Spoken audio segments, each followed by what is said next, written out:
Alrighty. Who can remember what our big question is that we are looking at? And this is ringing a bit con, so I don't know if you can do something about that. Oh, that's better. Excellent. Fantastic. So who can remember what's the big question we as a church are considering? You don't even have to have all of it, just part of it. How to be like Jesus. That's good. Excellent. What else? Any other bits to it? Yes, Susie. How can we encourage other people to be? That's close. Yeah. Anyone else? Anyone remember what passage from Colossians, what chapter from Colossians we referred to last week? There's only 4 chapters, so you've got like a 25% chance of getting it right. Okay, who's going to vote for chapter 1? Who's going to vote for chapter 2? Who's going to vote for chapter 3? Who's going to vote for chapter 4? Well, the people that voted for chapter 1 were right. Well done. You get a gold star. Now, there's 29 verses in Colossians. I was going to say, who's going to guess the verse? There's only 29 options. Oh, okay, so 28. Okay, so Colossians chapter 1, verses 28 and 29. And the question is, what might it look like for us to help people become a bit more like Jesus with God's wisdom and energy? And I was fishing for answers there, wasn't I? I think I've been fishing about 3 times in my life, and each time they've been abject failures. The first time I was on a school camp at the Tullabulgura campsite on the Gold Coast. And I just remember being in the Tullabulgura Creek and casting out my line and then winding it in, and some sort of ugly-looking fish swimming after the hook. Another time, we as a family were on a beach holiday on the mid-north coast of New South Wales, and we're on this river that flowed into the sea, and we had just hand lines. Because Chris grew up in her family, and fishing was a thing that they did. And so we're down at this on this sort of coastal estuary bit, and we're throwing in our line, and we're catching nothing. And the guy on the other side of the ramp, he's throwing in his line, and he's just hauling fish out left, right, and centre. And then Chris and I were on a holiday in Fiji, and we were on a day trip on a boat or whatever, and we threw a line over, and I caught something. I think the only time, I think we threw it back, but the only time. But it's the cliche, right? Give someone fish, like Natalie, whose life we celebrated last week, she loved fish and prawns and things like that, and she just assumed that every restaurant she'd go to, there would be prawns on the menu. Doesn't matter whether it was Chinese or Mexican or whatever else, there would be salmon or prawn. She'd be asked for it. And I'm like that. I love consuming fish, but catching fish I'm hopeless at. But there's the cliche, isn't there? Give a man a fish, you feed him for a day. Teach a man to fish and you feed him for a lifetime. And we're following on from last week, put on a service, run a small group, whatever else, so that someone becomes a bit more like Jesus. You help them in the moment. But if you learn how God works in our lives to make us more like Jesus, so that we can cooperate with the way he works, you're set up for a lifetime of transformation.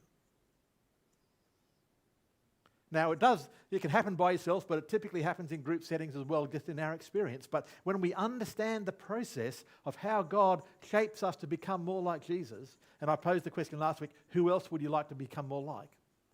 What's the better option? Because I don't think there is. But how does it actually work? And last week we looked at that it's really simple. It's revelation and response. Revelation and response. We grasp something about God and we respond in faith. I mean, it's the same in all of life, and I talked about learning to ride a bike or whatever else. You can get all the information you like, but information without action does not lead to transformation. And it's not about us earning our position with God. It's just responding to God, learning to live in his grace and his power a little bit more in a different area of our lives. And we ended our teaching time last week by looking at the example of Jesus and the disciples when they gathered for the Last Supper. And we reflected on the fact that your life and my life is a revelation-rich environment if just we begin to notice it. And in this particular case, they got to the place, and where they were having their Passover meal, there was not a servant to wash people's feet. a menial task. There was a gap in the roster. And so Jesus filled the gap in the roster. And here they are seeing the Messiah, the one they've given up everything to follow, washing their feet.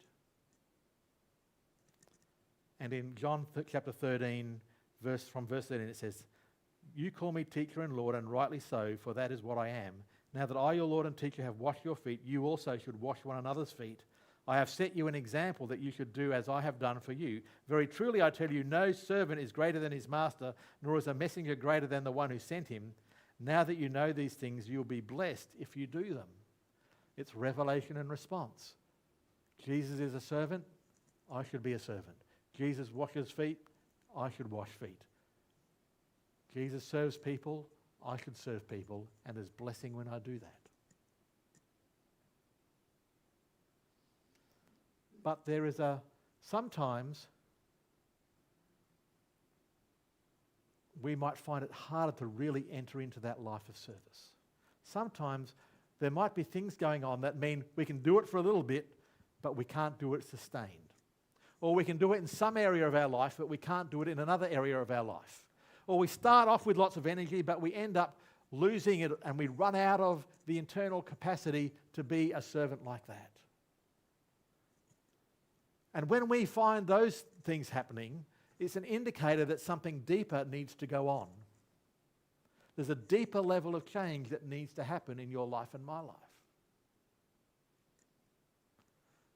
And at the beginning of chapter 13, John put some really interesting information in that's not spoken in the time, but he's filled it in later because of who he knows Jesus was. And it says this, from chapter 13, verse 1. "It was just before the Passover festival. Jesus knew that the hour had come for him to leave in this world and go to the Father. Having loved his own who were in the world, he loved them to the end. The evening meal was in progress, and the devil had already prompted Judas, the son of Simon Iscariot, to betray Jesus. Jesus knew that the Father had put all things under his power, and that he had come from God and was returning to God. So he got up from the meal, took off his outer clothing, and wrapped a towel around his waist. After that, he poured water into a basin and began to wash his disciples' feet, drying them with towel that was wrapped around him." You see, John knew an important thing, and he made sure that we understood it. It's verse 3. Jesus knew that the Father had put all things under his power, and that he had come from God and was returning to God. There's a deep sense of identity here that Jesus has. He's not just like a menial servant. He's not just a person frustrated that someone else forgot to do the feet washing. But he's someone who has a crystal clear comprehension of who he is, where he's coming from, and where he's going to. Who is he? He is one that the Father had put everything under his feet. And he is one that had come from God and was going to God.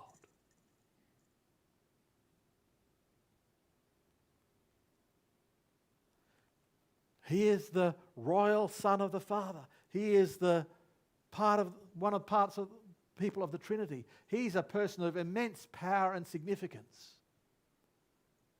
And he knows he's going to go through a painful crucifixion, but he also knows beyond that there is a glorious resurrection and ascension coming. And in that understanding of who he is and where he fits in the scheme of things, he then serves.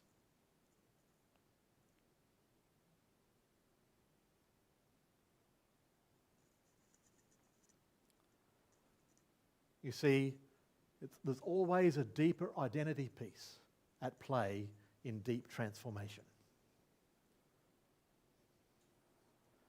And there is another passage in Philippians chapter 2, which is like another version of this exactly same thing, but it's in a wider context. And it's the famous passage that is often talked about who Jesus is.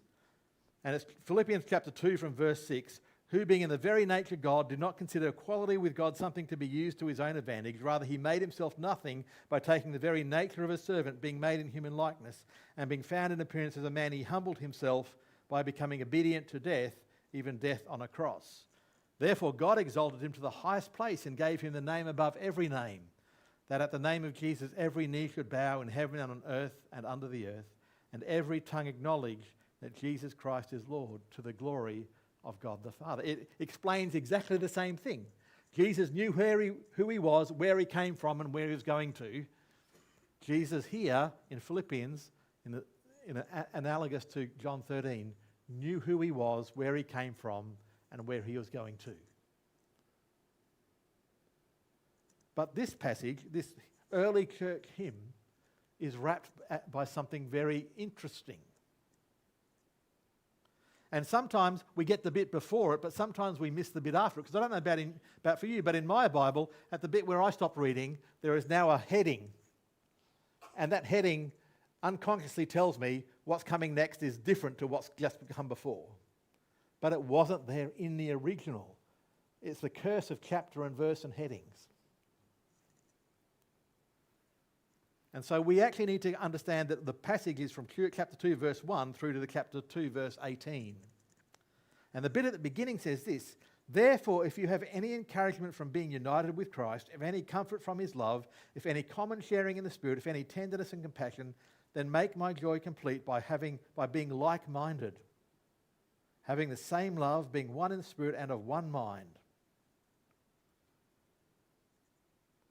That's a lot of deep stuff about identity. Therefore, if you have any encouragement from being united with Christ, joined so closely, welded to Jesus. That's who you are now. Welded to Jesus. United with him by the Spirit. Out of that place of identity, do nothing out of selfish ambition or vain conceit. Rather, in humility, value others above yourselves, not looking to your own interests, but to each of you to the interest of others. In your relationships with one another, have the same mindset as Christ Jesus.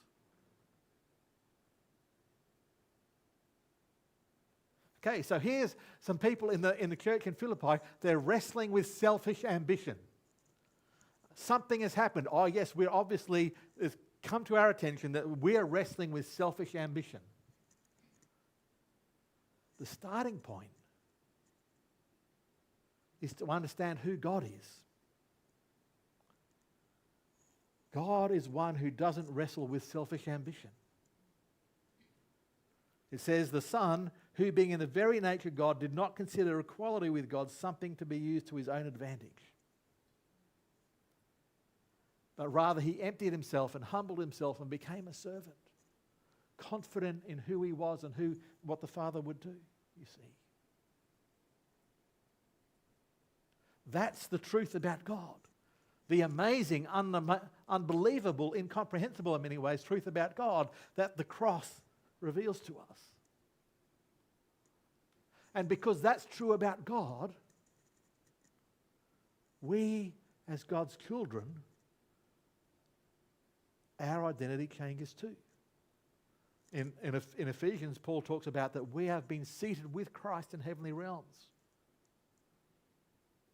That when you're a follower of Jesus, your core identity changes. You're now welded to Jesus. Whatever other relationships, whatever other sources of identity you had, they pale into insignificance compared to the greatness of being a child of God. Not because you deserve it, but because you were given it. And when I'm confident that I'm reigning with Christ, that I have significance in this vast universe, even if I'm at the bottom of the human pecking order, then I'm freed to empty myself in service. Knowing that as I do so, there is resurrection coming.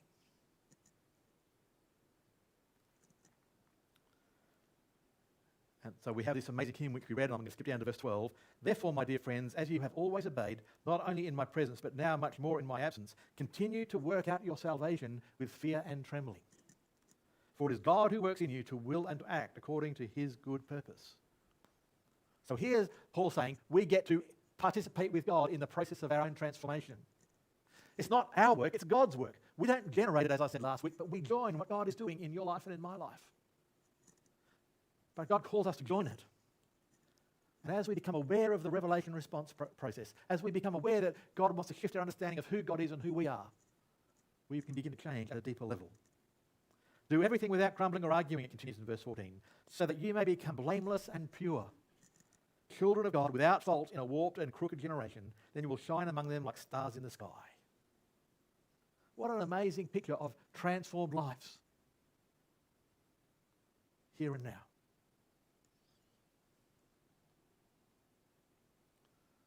So this revelation and response process. Sometimes we just address it as Jesus served, I've got to serve. And when I do that, I discover that there's blessing. But then sometimes I've got to do some shifting in my thinking about who I am and who God is. And really press into that. And that will then lead to a deeper level of change when we realise, as a precious child of God whose eternal future is secure, who has the most significant status, no matter what human status I have, I can now serve.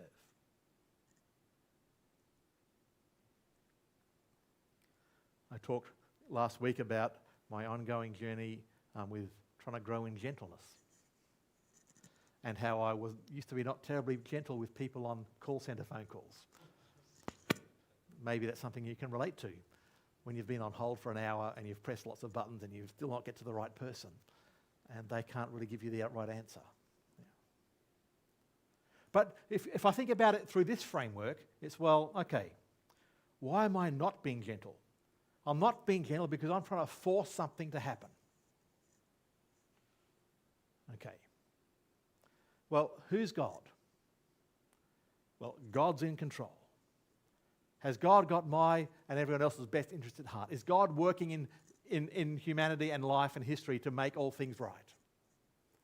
Has God got power over everything? Is God gracious towards me and towards others? Is he patient towards me and towards others? Is he the strong one in the room? Okay, if that's true about who God is, and I've experienced that in my life, and I see Jesus, God revealed in Jesus in the cross, okay then, well, if he's the strong one in the room, I don't need to be. If he's the one that's working and I can rely on his power, then I don't have to try and generate it myself.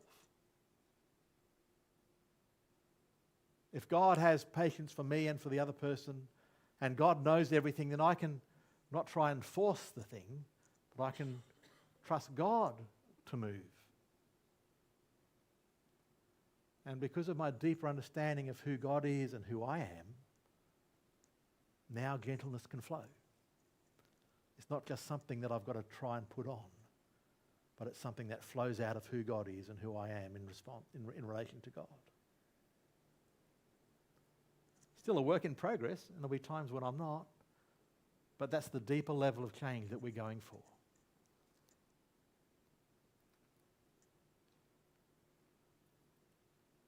Because God is already working in your life to make you more like Jesus.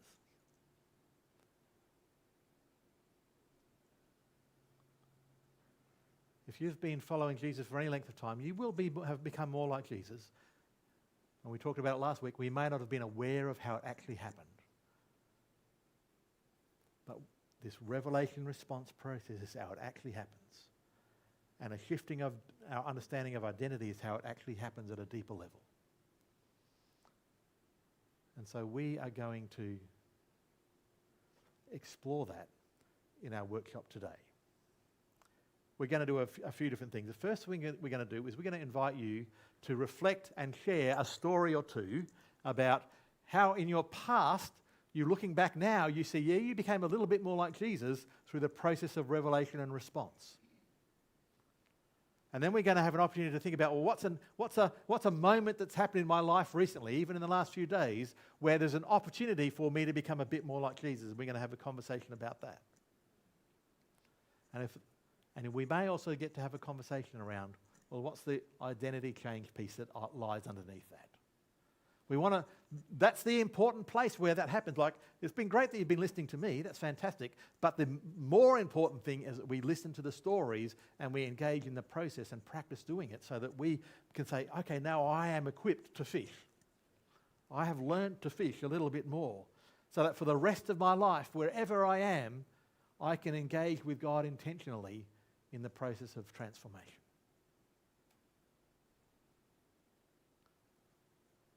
Because God started it, God will finish it, and God will be with us in the process by His Spirit. And so I'm going to invite the music team to come up, and we're going to finish by singing a song which is a prayer. Fresh wind. Lord, pour your Spirit out. Because that's ultimately how the transformation happens. It's by God's presence, God working in our lives. And after this song, we're going to finish our service and go to morning tea. And after a short period of time, we're going to then invite people that want to come back in, and we'll start our workshop together. We'll be finished overall at about the same time. That's the aim. So we're not like dragging on into the afternoon, but we are shifting our time around to give some of our time to an interactive process that will be more helpful than just the normal service on this occasion. So let's stand together and sing.